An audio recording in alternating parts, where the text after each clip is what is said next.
बांग्लादेश में अब अंतरिम सरकार के गठन की कोशिशें हो रही हैं और इसी से जुड़ी हुई एक बड़ी खबर आपको बता देते हैं। बांग्लादेश के आर्मी चीफ ने बैठक की है। छात्रों के डेलीगेशन, सभी दलों के नेता उसमें मौजूद रहे। शांति बहाल करने की सेना प्रमुख ने अपील भी की। अगले 1 घंटे में सेना प्रमुख इस पर बयान भी दे सकते हैं, लेकिन उससे पहले ये बैठक हुई है। अंतरिम सरकार के गठन को लेकर इस पर क्या डिटेल्स और हैं हमारे पास, मनोज्ञा। देखिए, 2 बातें हैं। पहला तो ये कि इस समय जो बैठक का दौर जारी है उसमें सबसे ज़्यादा मुश्किल हो रहा है छात्रों को मनाना, क्योंकि छात्रों का कहना है कि वो मोहम्मद यूनुस को ही देखना चाहते हैं बतौर इंटरिम गवर्नमेंट के मुखिया के तौर पर। हालांकि बाकी पार्टियों की इस पर पूरी तरह से सहमति नहीं है। मोहम्मद यूनुस की तरफ से भी बयान आ चुके हैं, पर इस समय जो सबसे बड़ी समस्या है वो ये कि सब एक साथ ये मान लें कि अगर अगले 24 घंटे में इस केयर टेकर या इंटरिम गवर्नमेंट को बना दिया जाएगा तो किस किस की क्या भूमिका होगी और उसका जितनी जल्दी निवारण हो सके, यानी कि अगले कुछ घंटों में हो सके। आज कोशिश ये, हमारे सूत्र ये बता रहे हैं कि आज शाम तक, यानी कि आज रात तक सरकार में कौन कौन होगा, सरकार का स्वरूप क्या होगा, ये इसका खाका लगभग तय हो जाएगा। तो अगले कुछ घंटों का इंतजार है, लेकिन स्थितियां क्योंकि कंट्रोल में नहीं है अभी, और सबसे बड़ी चुनौती इस समय बांग्लादेश के लिए कानून व्यवस्था है, जिसकी तस्वीरें पूरे विश्व ने देख ली हैं। उसको सबसे पहला होगा चुनौती ठीक करना। ऐसे में उसके साथ साथ सरकार का गठन आज ही हो सकता है या फिर कल के अंदर हो जाएगा। बिल्कुल, ये तमाम चीजों को साथ लेकर चलना होगा, लेकिन जैसा आप कह रही हैं कि शाम तक इस पर कोई फैसला ऐसा लिया जा सकता है कि उस सरकार का स्वरूप क्या होगा। और बांग्लादेश में देखिए, इसी को लेकर हलचल भी तेज होती जा रही है। अंतरिम सरकार बनाने को लेकर डॉक्टर यूनुस बन सकते हैं मुख्य सलाहकार। ये जानकारी मिल रही है कि डॉक्टर यूनुस, जिस पर छात्र अपनी सहमति जता रहे हैं और वो चाहते हैं कि वो सरकार का चेहरा हो, लेकिन मुख्य सलाहकार सरकार के वो बन सकते हैं। नोबेल विजेता है डॉक्टर मोहम्मद यूनुस। डॉक्टर यूनुस मुख्य सलाहकार बनने को तैयार हो गए हैं बातचीत के दौरान। ये इस वक्त का बड़ा update. Back to where things were way back in 2007, when again a caretaker government had come in, of course backed by the army. If that is the situation today, when things have really changed even geopolitically, how do you see Bangladesh coming out of this crisis? Thank you. I'm seeing it in a different way. I'm seeing it, we had the celebration of liberation on 16th of December 1971.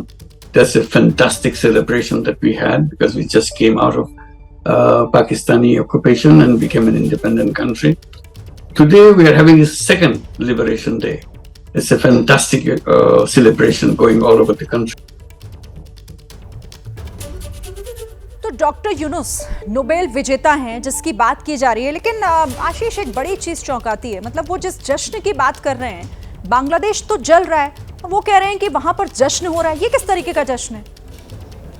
इस पे questions तो raise हो सकते हैं कि क्या उनको publicly ये बात बोलनी चाहिए कि नहीं चाहिए, लेकिन मैं इसकी स्पिरिट समझ सकता हूँ। देखिए, इसके बैकग्राउंड में ये है कि पिछले कई सालों से शेख हसीना कोई पॉपुलर गवर्नमेंट वहाँ नहीं चला रही थी। इस बार भी जो चुनाव हुए उसके बाद से मुझे बताया जाता है कि करीबन 10,000 ऐसे लोग हैं ऑपोजिशन के जो गायब हैं, जिनके बारे में कुछ पता नहीं है।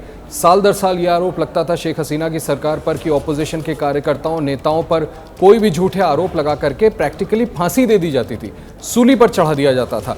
तो जिस तरह की सरकार वो चला रही थी, उसको लेकर के लोगों में गुस्सा पहले से था, पहले से आक्रोश था। बस ये कि वो निकल करके सामने नहीं आया था, और स्टूडेंट्स का जो प्रोटेस्ट हुआ वो एक इमीडिएट ट्रिगर बन गया, जिसके बाद सभी लोग सड़क पर आ गए। और यस, इसका एक दूसरा बैकग्राउंड भी है कि इसको और ज़्यादा हवा, और ज़्यादा तूल दी गई पाकिस्तान की एजेंसी और चाइना की तरफ से, ताकि ये इंश्योर किया जा सके कि जो सत्ता में काबिज थी काफ़ी लंबे समय से शेख हसीना, उनको सत्ता से बेदखल किया जा सके, और उसको करने में वो कामयाब हुए हैं। मुझे लगता है कि उसी रेफरेंस में डॉक्टर यूनुस भी ये बात कह रहे हैं कि बहुत समय से ऑपोजिशन ये घुटन महसूस कर रहा था कि उन्हें पनपने नहीं दिया जा रहा था, और एक तरह से सिर्फ एक छत्र राज से one sided government Sheikh Hasina जैसी चला रही थी, उसी का रिपरकशन है कि आज लोग इस तरह की बातें कर रहे हैं। ठीक है। अच्छा, देखिए, शेख हसीना अब चूंकि भारत में हैं और अब वो आगे उनका क्या स्टैंड होता है, क्या मूवमेंट होता है आगे, इस पर अभी कुछ भी साफ नहीं हो पाया है। लेकिन शेख हसीना के भारत आने पर सरकार की तरफ से बयान दिया गया है। संसद में विदेश मंत्री एस जयशंकर ने बयान दिया है। इस्तीफे के बाद भारत आने की इजाजत मांगी थी। हिंदुओं पर हमले से भारत चिंतित है, एस जयशंकर ने कहा। सीमा पर चौकसी बरती जा रही है, बीएसएफ को अलर्ट मोड पर रहने के लिए कहा गया है। तो मौजूदा स्थिति को लेकर विदेश मंत्री की तरफ से संसद में आज ये बयान दिया गया है।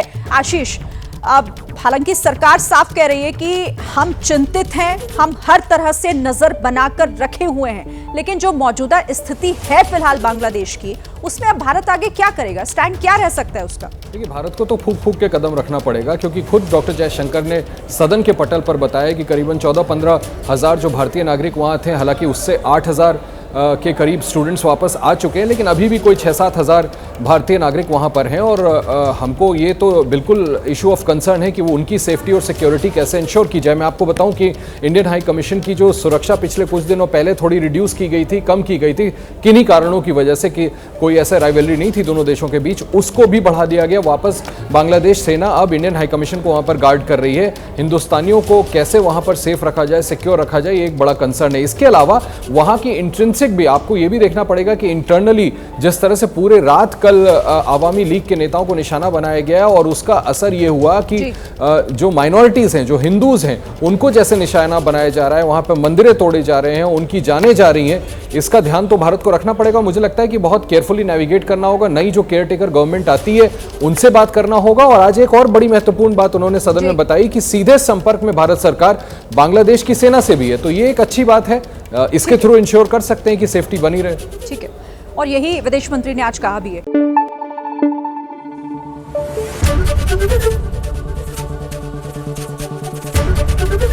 एबीपी न्यूज आपको रखे आगे।